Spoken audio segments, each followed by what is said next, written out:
I modelli previsionali ci dicono questo, cioè che adesso siamo in discesa e quando eravamo in salita ci dicevano che eravamo in salita.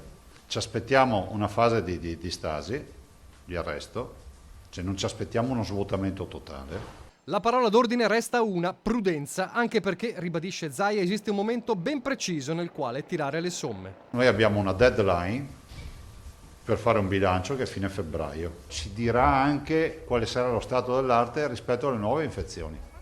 Cioè, sarà innegabile che avremo delle nuove infezioni. La vera sfida è capire se saranno piccoli cluster, contenuti, diciamo, fra virgolette, brutto da dire, ordinaria amministrazione ormai rispetto a quello che abbiamo vissuto, o se ci sarà una nuova tendenza a riprendere la curva. Se riprendiamo la curva, i parametri stabiliti oggi dall'Istituto Superiore della Sanità ci sparano direttamente in arancione e rosso.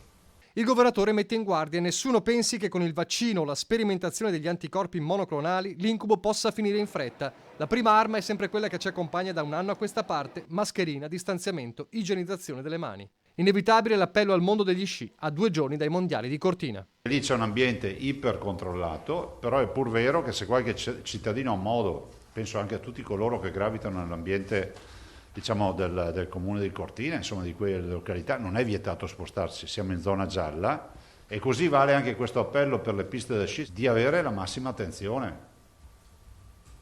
Cioè anche a sciare bisogna andare con la mascherina, quantomeno portarla in tutti gli impianti di risalita.